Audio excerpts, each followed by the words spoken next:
তো এখন আমাদের পরবর্তী হচ্ছে হরিকথা বলবেন পদ্মনেত্র দাস ব্রহ্মচারী প্রভু। আপনারা সবাই জানেন পদ্মনেত্র প্রভু তিনি ছিল জয়প্রতাপ স্বামী গুরু মহারাজের অন্যতম কৃপাধন্য শিষ্য এবং যিনি নামহট্টের কোরিজিনাল ডাইরেক্টর রূপে নিযুক্ত রয়েছেন এবং বিভিন্ন মহাপ্রভুর লীলা খুব সুন্দরভাবে বলে থাকেন প্রতিদিন এবং জুমের মাধ্যমে ভাগবত শ্রবণ করান, জপ করান।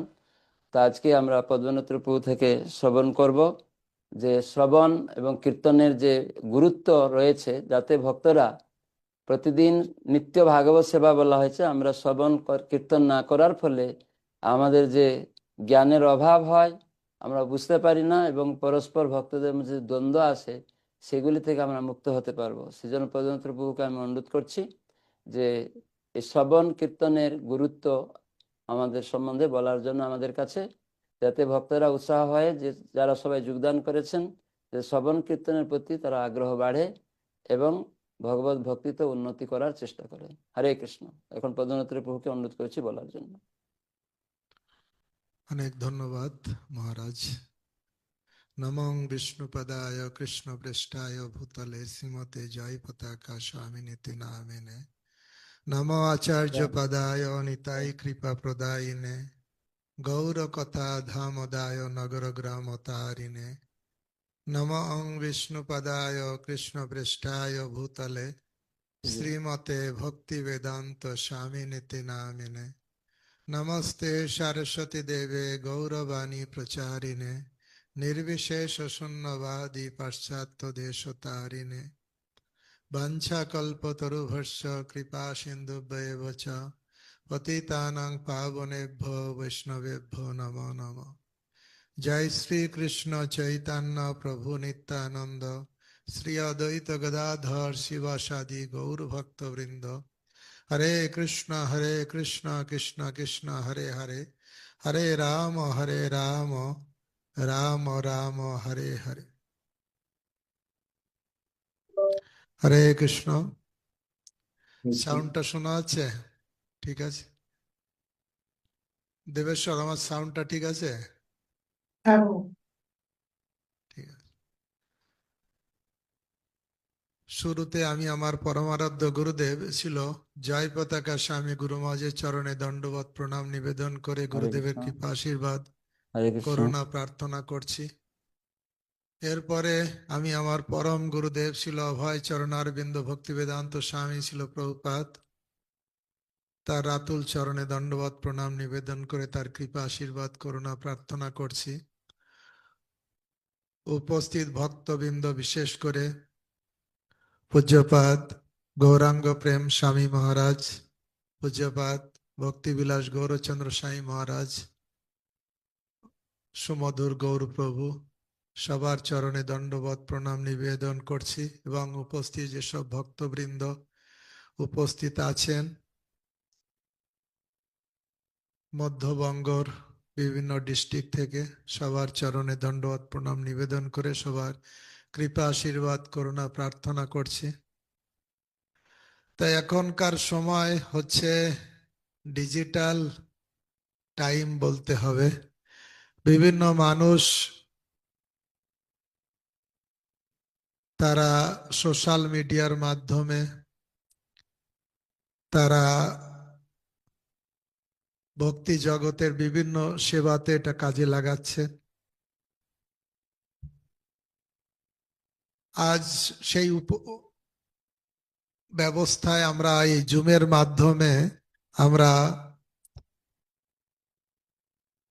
এই নামহট্ট প্রশিক্ষণ শিবিরের ব্যবস্থা করেছি, যেখানে বিভিন্ন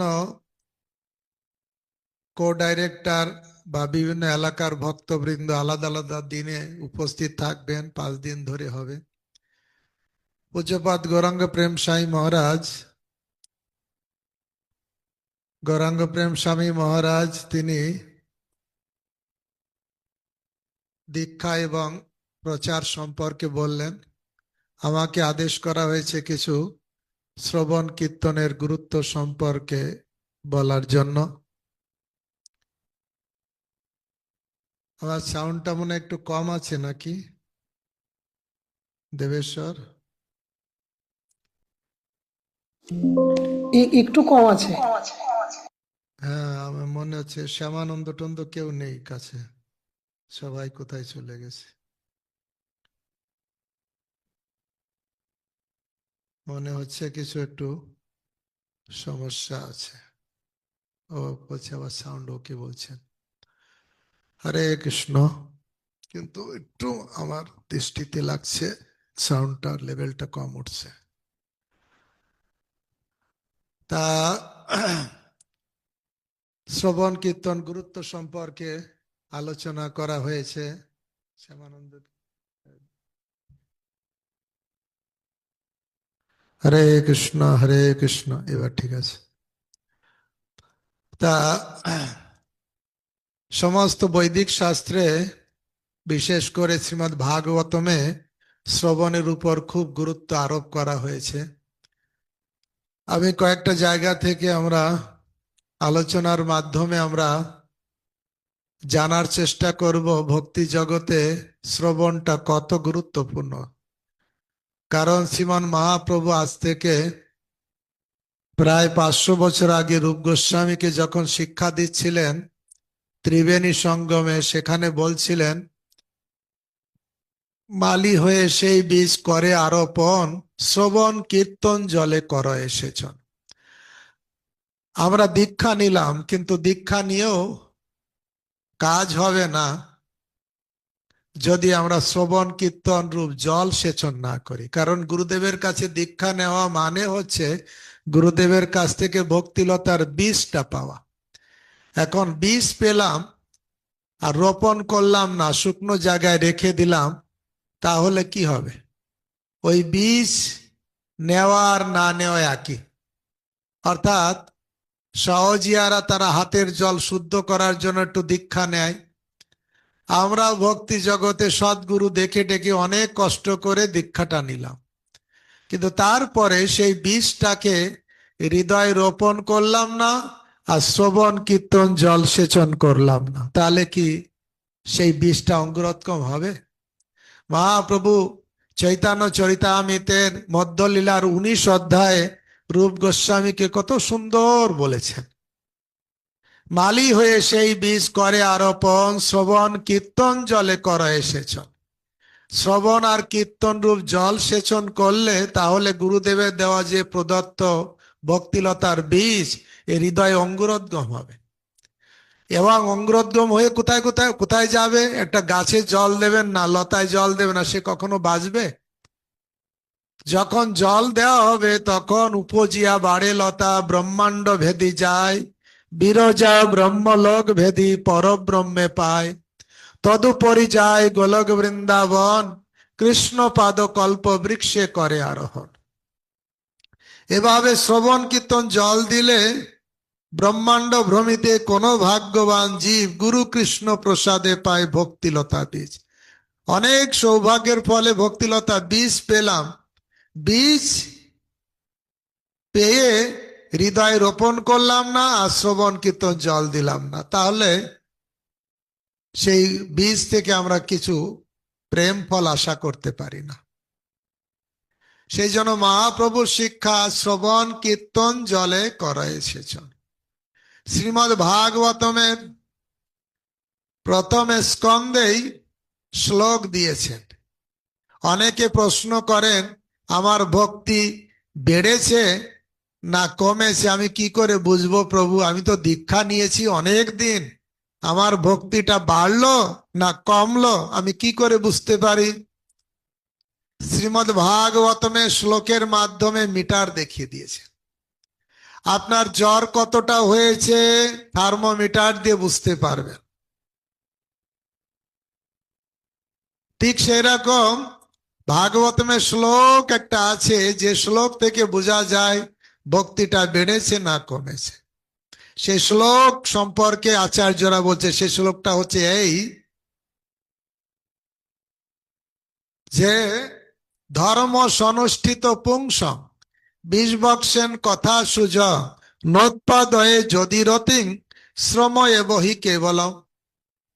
ধর্ম সুন্দর করে অনুশীলন করা হলো, কিন্তু হরি কথায় রুচি হলো না, তাহলে শ্রম এবহি কেবল। আপনি গৃহস্থ, আপনি ব্রহ্মচারী, আপনি বানপ্রস্থ, আপনি সন্ন্যাসী এবং আশ্রমের সব কাজ ঠিকভাবে করলেন, কিন্তু হরি কথায় রুচি হলো না, তাহলে বলছে শ্রম এবহি কেবল, এসব ইজ ইকুয়াল টু জিরো। এই জন্য উদ্দেশ্য হচ্ছে শ্রবণ। ছিল প্রভুপাদ যখন বিদেশে গিয়েছেন, তিনি আমেরিকায় যেই কবিতা লিখলেন, বড় কৃপা কইলে কৃষ্ণ অধমের প্রতি, কি লাগি আনিলে হেতা কর এবে গতি, আছে কিছু কার্য তব এই অনুমানে, নহে কেন আনিবেন এই উগ্র স্থানে। রজস্তম গুণেরা সবাই আবৃত, বাসুদেব কথা রুচি নহে সে প্রসন্ন, কিভাবে বুঝালে তারা বোঝে সেই রস, এত কৃপা কর প্রভু করি নিজ বশ। ভাবছেন এরা রজতম গুণে আচ্ছন্ন, এদেরকে আমি কি করে উদ্ধার করব।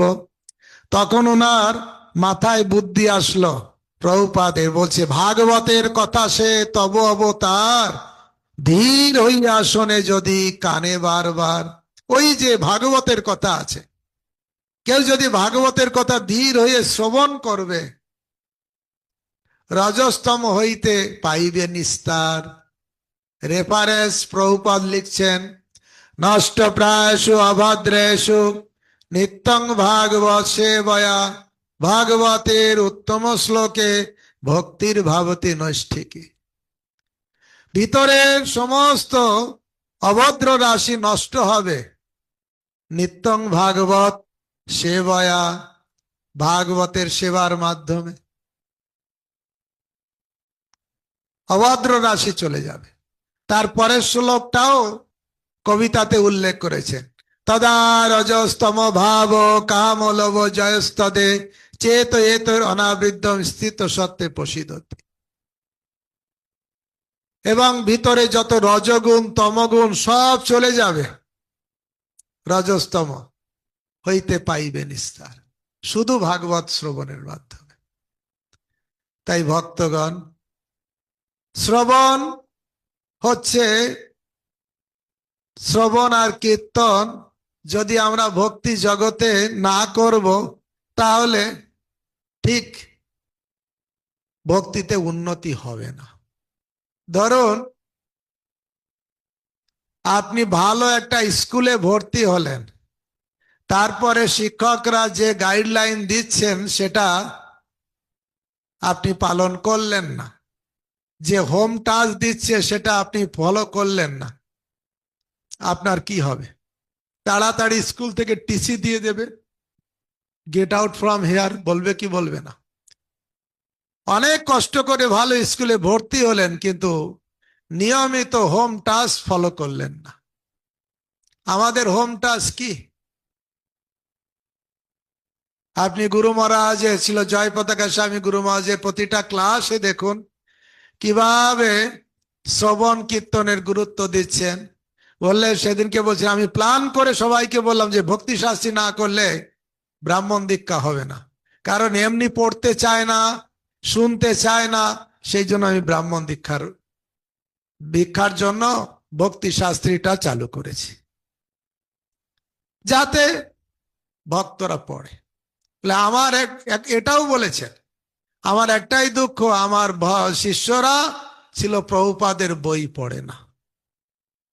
ভক্তগণ, পড়া দুটো জিনিস আছে। আমি কিছুদিন আগে ভক্তি আশ্রয় বৈষ্ণব স্বামী মহারাজের সঙ্গে কিছুদিনের জন্য প্রচারে ছিলাম। মহারাজকে একজন মাতাজি প্রশ্ন করছেন, মহারাজ আমার আগে খুব শ্রবণ কীর্তনে রুচি ছিল, এখন এরকম রুচি নেই কেন? বলছে, দেখুন শুধু পড়লে হবে না, পড়াকে বলা হয় স্টাডি, না পড়াকে বলা হয় রিডিং, সরি, পড়াকে বলা হয় রিডিং। পড়লে হবে না, স্টাডি করতে হবে। আর স্টাডি একা একা হয় না, গ্রুপে স্টাডি হয়। আপনি 5 জন 10 জনকে মিলে আপনি পড়তে বসবেন, সেটা হবে স্টাডি। ঘরে একা একা পড়বেন, একটা নিয়ম করবেন প্রতিদিন পড়বো, দেখবেন ওই ব্রেক হয়ে যায়। আমার তো হয়, একা একা পড়তে গেলে পড়া হয় না, ঘুম পায়, অন্য কাজ এসে যায়। কিন্তু যদি স্টাডি থাকে, ক্লাসে যোগদান করতে হবে। প্রতিদিন আমি একটা টাইম ফিক্স করব, এই টাইমে আমি সবাই মিলে একসঙ্গে ক্লাসে অ্যাটেন্ড করব। তাহলে দেখবেন ওই টাইমটা, যেটা আমি উদাহরণ সহকারে বলতে পারি, অনেক ভক্ত যারা সেই করোনার সময় থেকে 5 বছর থেকে তারা প্রতিদিন 1 ঘন্টা করে ভাগবত বা চৈতন্য চরিতামৃত বা গীতা বা বৃহৎ ভাগবতামৃত বা চৈতন্য ভাগবত বা অন্যান্য ভক্তিবিনোদ ঠাকুরের এত গ্রন্থগুলো সব কমপ্লিট করেছে, শুধুমাত্র নিয়মিত এক জায়গায় শ্রবণের জন্য নিষ্ঠা করেছে। আমি প্রতিদিন 1 ঘন্টা, সে 6টা থেকে 7টা, এখন যেমনটা হয়েছে 6:30 থেকে 7:30, তারা যোগদান করে তারা স্টাডি করতে পেরেছে। এবং আমি নিজেই অভিজ্ঞতা, আমি জীবনে এত গ্রন্থ একসঙ্গে পড়তে পারবো এত অল্প দিনের ভিতরে আমি নিজেও কখনো ভাবিনি। আমি ইসকনে কতদিন জয়েন করেছি, ততদিন ভাগবত হয়তো একবার কি পড়া হয়েছিল, কিন্তু যখনই স্টাডি শুরু করলাম ভক্তদের নিয়ে একসঙ্গে, প্রায় এবার একবার তো ভাগবতম কমপ্লিট হয়ে গেছে, আরো এবার 10ম স্কন্ধ, প্রায় 34 অধ্যায় চলছে 10ম স্কন্ধে। তো সেখানে আমরা প্রতিদিন আলোচনা হচ্ছে, শ্লোক অনুবাদ হচ্ছে, শ্লোক হচ্ছে, অনুবাদ হচ্ছে, তাৎপর্য হচ্ছে, সেখানে কার কি প্রশ্ন সেটা আলোচনা হচ্ছে, একে বলে স্টাডি। ভক্তি আশ্রয় বৈষ্ণব মহারাজ বলেন, যখন স্টাডি হবে তখন শিখ মনোনিবেশ হবে। শিল প্রভুপাদ একটা জায়গায় লিখেছেন চৈতন্য চরিতামৃতের তাৎপর্যে, যে আমার লেখা চৈতন্য চরিতামৃত, আমার লেখা শ্রীমদ্ ভাগবতম, গীতা কেউ যদি পুঙ্খানুপুঙ্খ ভাবে না পড়বে, স্টাডি না করবে, তাহলে একদিন সে ইসকন তার আর ভালো লাগবে না, ভক্তি জগৎ ছেড়ে কেড়ে দিয়ে পালিয়ে যাবে, বলবে খাবে আর দাবে আর ছেড়ে কেড়ে দিয়ে পালিয়ে। তা আমাদের মেন হচ্ছে শ্রবণ কীর্তন। মহাপ্রভু গুরুত্ব দিয়েছেন। প্রদ্যুম্ন মিশ্র বলে একজন ভক্ত মহাপ্রভুর কাছে এসেছিলেন, এসে বলছেন, মহাপ্রভু আমি একটু কৃষ্ণ কথা শুনতে চাই। তখন মহাপ্রভু সঙ্গে সঙ্গে চৈতন্য চরিতামৃতের মধ্যলীলায় দেখবেন, সেখানে মহাপ্রভু বলছে, তুমি কৃষ্ণ কথা শুনতে চাও, মধ্যলীলা না অন্তলীলা হবে, যে বলছে তুমি কৃষ্ণ কথা শুনতে চাও, তুমি বড় ভাগ্যবান। তার পরের লাইনে আবার লিখছেন, যার কৃষ্ণ কথায় রুচি সেই ভাগ্যবান। যার কৃষ্ণ কথাতে রুচি হয়েছে সেই হচ্ছে আসলে ভাগ্যবান। শিল প্রভুপাদ সারা পৃথিবী জুড়ে ইসকন মন্দির করেছেন। এই মন্দির বলছেন এক একটা আমার এডুকেশনাল ইনস্টিটিউট। মন্দির মানে শুধু আসবে, থাকবে, খাবে, ঘুমাবে তা নয়। ইসকন সেন্টার মানে হচ্ছে এডুকেশনাল ইনস্টিটিউট, যেখানে মানুষ আসবে কি জন্য? গীতা, ভাগবত, চৈতন্য চরিতামৃত শিক্ষা গ্রহণ করার জন্য। সাধু সঙ্গে ভাগবত কথা। কেউ বলতে পারে আমি তো একা একা ভাগবত পড়ি, কিন্তু চৈতন্য চরিতামৃতে বর্ণনা করা আছে একজন মহাপ্রভুর কাছে এসেছিলেন, বাঙালি একজন কবি এসেছিলেন, কিছু নাটক লিখে এনেছিলেন, কিন্তু নাটকে প্রায় জায়গায় ভুল ছিল, তাই স্বরূপ দামোদর সব দেখিয়ে দিলেন, তোমার নাটকে এখানে ভুল, ওখানে ভুল, সব ভুল দেখিয়ে দিলেন। তার মন তো খারাপ হয়ে গেছে। তখন মহাপ্রভু তাকে, ওই স্বরূপ দামোদর তাকে কৃপা করে একটা উপদেশ দিলেন। কি উপদেশ দিলেন? যাও ভাগবত পড়ো গিয়া, ভাগবতের স্থানে একান্ত আশ্রয় করো চৈতন্য চরণে। ভাগবত একা একা না, ভাগবত পড়ো গিয়া ভাগবতের স্থানে। গ্রন্থ ভাগবত পড়তে হবে ব্যক্তি ভাগবতের কাছে গিয়ে। ভক্তগণ, চৈতন্য চরিতামৃতের আদি লীলার প্রথম পরিচ্ছেদে শ্লোক, মঙ্গলাচরণের শ্লোক লিখেছেন কবিরাজ গোস্বামী। বন্দে শ্রীকৃষ্ণ চৈতন্য নিত্যানন্দ সহদত, গৌড়দয়ে পুষ্পবন্তী চিত্র শব্দ তমানুদ। পূর্ব দিগন্তে চাঁদ এবং সূর্যের মতন গৌরাঙ্গ মহাপ্রভু নিত্যানন্দ প্রভু আবির্ভূত হয়ে জগতের সমস্ত অন্ধকার নাশ করেছেন। ব্যাখ্যাতে কবিরাজ গোস্বামী লিখছেন, চাঁদ এবং সূর্য অন্ধকার নাশ করে, কিন্তু গুহার অন্ধকার নাশ করতে পারে না। নিচেই যে গুফা, গুফার ভিতরে চাঁদ আর সূর্যের আলো যায় না। এই জগতে চাঁদ সূর্য জগৎকে আলোকিত করতে পারে, কিন্তু আমাদের হৃদয়ে গুহার ভিতরে যে অন্ধকার, সে অন্ধকার চাঁদ এবং সূর্য আলোকিত করতে পারে না। হৃদয়ের গুহার অন্ধকারকে নাশ করার জন্য কি দরকার? এই জন্য চৈতন্য মহাপ্রভু নিত্যানন্দ প্রভু এসে কি করলেন? এই বদ্ধ জীবের হৃদয় গুহার অন্ধকারকে নাশ করলেন। কিভাবে নাশ করলেন? আপনারা চৈতন্য চরিতামৃতে আদি লীলা প্রথম পরিচ্ছেদ পড়ে দেখবেন।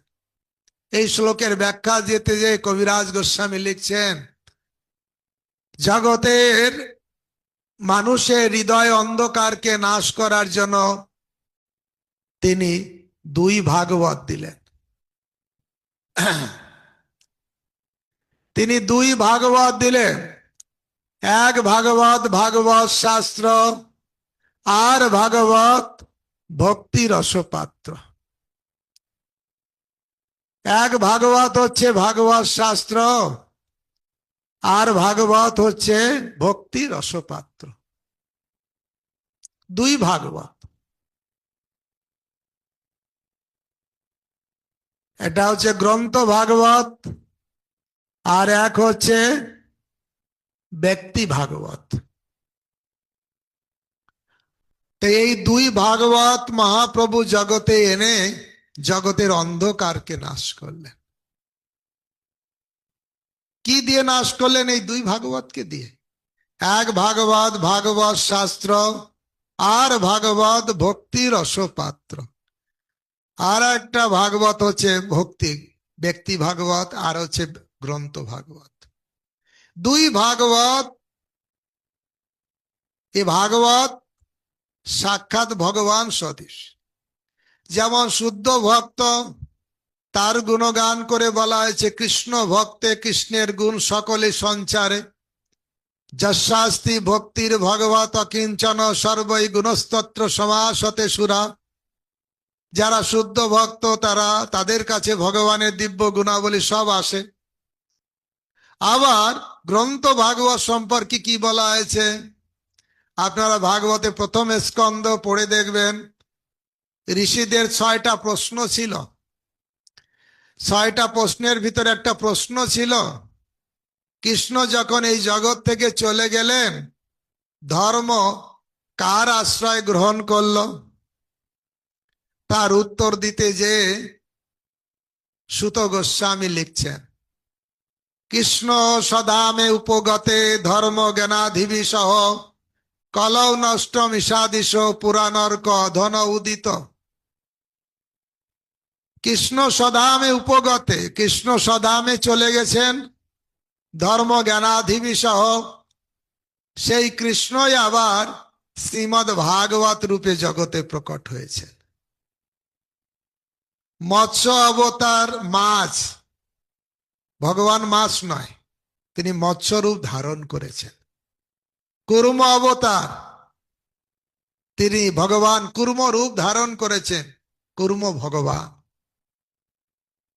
বরাহ অবতার, ভগবান বরাহ রূপ ধারণ করেছেন, বরাহ ভগবান। ঠিক সেরকম তিনি ভাগবত অবতার, ভাগবত রূপে তিনি জগতে প্রকাশিত হয়েছেন। সুত গোস্বামী উত্তর দিচ্ছেন, কৃষ্ণতুল্য ভাগবত বিভু সর্বাশ্রয়, প্রতি শ্লোকে প্রতি অক্ষরে নানা কথা কয়। এ কৃষ্ণতুল্য ভাগবত, কৃষ্ণ থেকে অভিন্ন।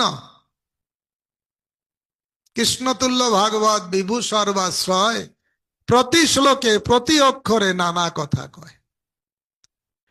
ভাগবত গ্রন্থ নয়, মৎস্য অবতার যেমন মাছ নয়, কুর্ম অবতার যেমন কচ্ছপ নয়, বরাহ অবতার যেমন শূকর নয়, ভগবান ঠিক সেরকম ভাগবত গ্রন্থ নয়, সাক্ষাৎ ভগবান।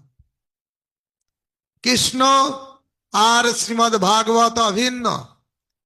জননিবাস প্রভু বললেন সংকীর্তন ভক্তদের, তোমরা ভাগবত নিয়ে যাও, তোমাদের গৌরনীতায় নিতে হবে না, ভাগবতই তো ভগবান, ভাগবতের পুজো করবে, গৌরনীতার পুজো হয়ে যাবে। দেখুন ভাগবত কত, এই কলিযুগে ভগবান ভাগবত রূপে এসেছেন। আর শুধু ভাগবত প্যাকিং করে আলমারিতে ঢুকে রাখলে হবে না। পুরাণ অর্ক অধন উদিত, পুরাণের অর্ক, অর্ক মানে সূর্য, সূর্য যদি উদয় না হবে তাহলে কি অন্ধকার যাবে? তাহলে আমাদের হৃদয়ের অন্ধকার যাবে কি করে? ভাগবত সূর্যের উদয় হতে হবে, অর্থাৎ ভাগবত পড়তে হবে। নিগম কল্প তরুর গলিত ফলম, সুখ মুখাদবৃতম দ্রব সংযুতম, পিবত ভাগবতম রসমালয়ং, মোহরহ রসিকা ভুবি ভাবুকাহা। নিগম কল্প তরুর গলিতম ফলম, সমস্ত বৈদিক শাস্ত্রকে কল্প বৃক্ষের সঙ্গে তুলনা করা আছে, তার সুপক্ষ ফল হচ্ছে শ্রীমদ্ ভাগবত। বৈদিক শাস্ত্রকে বৃক্ষের সঙ্গে তুলনা করা আছে, তার পাকা পাকা ফল হচ্ছে ভাগবত। আম গাছ চিবালে আপনি আমের টেস্ট পাবেন না, আমের পাতা চিবালেও আমের টেস্ট পাবেন না, আমের মুকুল চিবালেও আমের টেস্ট পাবেন না, কাঁচা আম চিবালেও আমের টেস্ট পাবেন না। যখন আম পাকবে তখনই আসল আমের টেস্ট। এই পাকা আম হচ্ছে শ্রীমদ্ ভাগবত, সমস্ত বৈদিক শাস্ত্রের সার। আপনারা বলবেন আরো তো অনেক গ্রন্থ আছে, ভাগবতের কথা কেন? প্রথম স্কন্ধে ভাগবতমে দেখবেন ব্যাসদেব জগতের কল্যাণের জন্য চিন্তা করে যে শাস্ত্র আগে শ্রুতি আকারে ছিল সেটাই উনি গ্রন্থ আকারে লিপিবদ্ধ করলেন। যখন গ্রন্থ আকারে লিপিবদ্ধ করেছেন, এত গ্রন্থ, 18 খানা পুরাণ, 108 খানা উপনিষদ, মহাভারত, বেদ 4 খণ্ডে বিভক্ত করে তিনি লিপিবদ্ধ করেছেন। এত মানুষের উপকার করেছেন, এত ভালো কাজ করেছেন, তবুও মনে শান্তি পাচ্ছিলেন না। সরস্বতী নদীর পাড়ে যখন বসে আছেন, ওনার গুরুদেব নারদ মুনি এসেছেন, বলছে বাবা কি হলো, এত দুঃখিত কেন, এত ভালো কাজ করলে? গুরুদেব ওইটাই তো আমার প্রশ্ন, জগৎ জীবের কল্যাণের জন্য আমি এত কিছু করলাম, কিন্তু আমি তো আনন্দ পাচ্ছি না। ভক্তগণ চিন্তা করো, যিনি লিখে আনন্দ পাচ্ছেন না, আর আমরা পড়ে কি করে আনন্দ পাবো সেই পুরাণ, সেই মহাভারত? তখন বললে তুমি সমস্ত বৈদিক শাস্ত্রের সার শ্রীমদ্ ভাগবত রচনা করো, যেখানে ভগবানের গুণ মহিমা পূর্ণ রূপে বর্ণনা আছে। নারদ মুনি ব্যাসদেবকে বললেন, নিজের কাহিনীও বললেন, আমিও ছিলাম দাসী পুত্র, হয়ে গেলাম নারদ মুনি একটাই কারণ, ওই বেদান্তি যারা সাধুরা ছিল চাতুর্মাসের সময় এক জায়গায় ছিল, তাদের কাছ থেকে আমি প্রতিদিন কৃষ্ণ কথা শ্রবণ করতাম, তাই আজ আমি নারদ মুনি। তিনি লিখলেন, এই ভাগবত কথা ছাড়া, এই ভগবানের লীলা কথা ছাড়া যেসব জড় সাহিত্য, সেগুলো সব হচ্ছে বয়াতীর্থ, কাকের তীর্থ, ডাস্টবিনের সঙ্গে তুলনা করেছে। আর ভগবানের দিব্য কথা, তদ্ভাগ বিসর্গ জনতা সুবিপ্লব যস্মিন প্রতি শ্লোক অনবদ্য অপি, যদি সুন্দরভাবে রচিত নাও হয়, কিন্তু যেখানে ভগবানের কথা লিখিত আছে, সেই দিব্য গ্রন্থ শিনন্তি গায়ন্তি গিনন্তি সাধবা, যারা জগতের সাধু ব্যক্তি, সব থেকে ভালো মানুষ যারা, শিনন্তি শ্রবণ করেন, গায়ন্তি গিনন্তি গান করেন, গ্রহণ করেন। তাই এই হচ্ছে শ্রীমদ্ ভাগবত। নিত্যং ভাগবত সে বয়া, প্রতিদিন ভাগবত শ্রবণ করা দরকার। আমরা যদি তাড়াতাড়ি ভগবানকে হৃদয়ে ধারণ করতে চাই, তাহলে ভগবানের কথা শুনতে হবে। সবাই আমাদের একটা লক্ষ্য, তাড়াতাড়ি ভগবানকে পাবো, সহজে পাবো। তার পন্থা বলতে যে বলা আছে, ছিন্নতাং শ্রদ্ধায়া নিত্যম। নিত্যং মানে কি? সপ্তাহে একদিন নয়, মাসে একদিন নয়, বছরে একদিন নয়, নিত্যং মানে প্রতিদিন। প্রতিদিন যেন আমরা আহার করি, প্রত্যেক দিন ভাগবত কথা শুনতে হবে। ছিন্নতাং শ্রদ্ধায়া নিত্যম, শ্রদ্ধা সহকারে নিত্য শ্রবণ করতে হবে। জ্ঞানন্তশ্চ সচেষ্টিতম, যেটা শুনবো সেটা উৎসাহ নিয়ে, যেটা শুনবো সেটাকে গ্রহণ করতে হবে। রেজাল্ট কি পাবো? কালেন নাতি দীর্ঘেন, আমাদের বেশি সময় লাগবে না, অতি দীর্ঘ মানে অল্প সময়ের ভিতরে ভগবান বিশতে হৃদি, ভগবান এসে একদম হৃদয়ে বসে যাবে। ভগবানকে যদি আনতে চাই, তাহলে ভগবানের কথা শুনতে হবে। কারণ শুদ্ধ ভক্ত ভগবানের কথা বলে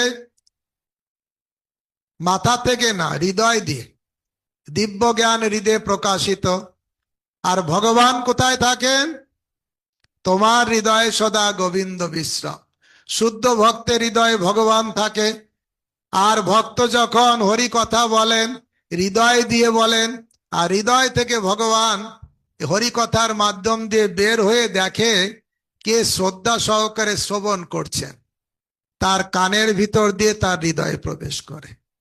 কর্ণরদ পথ দিয়া হৃদি মাঝে প্রবেশিয়া বরিশয় শোধায় অনুপম, কানের ভিতর দিয়ে মরমে পশিল গো আকুল করিল মনপ্রাণ। ভগবান কানের ভিতর দিয়ে প্রবেশ করে। তাই আমাদের উচিত শ্রবণ কীর্তনে আগ্রহ বাড়ানো। শ্রবণ কীর্তনে আগ্রহ বাড়লেই দেখবেন ভগবান খুব কাছে এসে যাবে।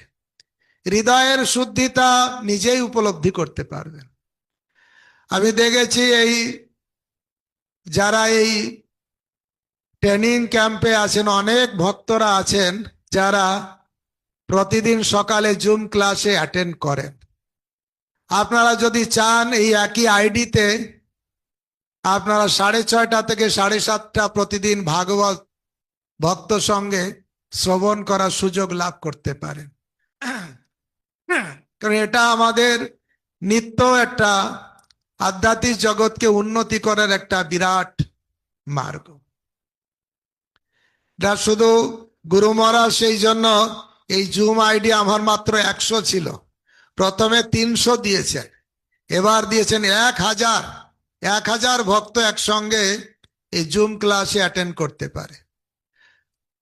আপনাদের কোনো খরচাপাতি কিছু নেই, রেজিস্ট্রেশন চার্জ নেই, ভক্তি শাস্ত্রীর জন্য 6000 টাকা দিতে হবে না। শুধু ঘরে একটু মোবাইল খুলে যে যেমন ভাবে, কেউ জুমে, কেউ ইউটিউবে, কেউ ফেসবুকে, আপনার নিত্য যদি শ্রবণ কীর্তন করেন ভালো।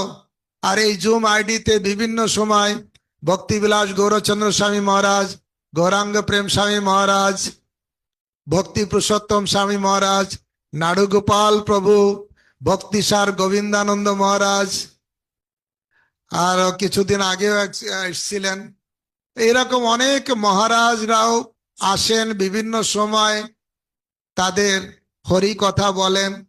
আপনারা যদি যুক্ত হন এইভাবে নিয়মিত, তাহলে আমার মনে হয় ভক্তি জগতে অগ্রসর হওয়াটা সহজ হবে।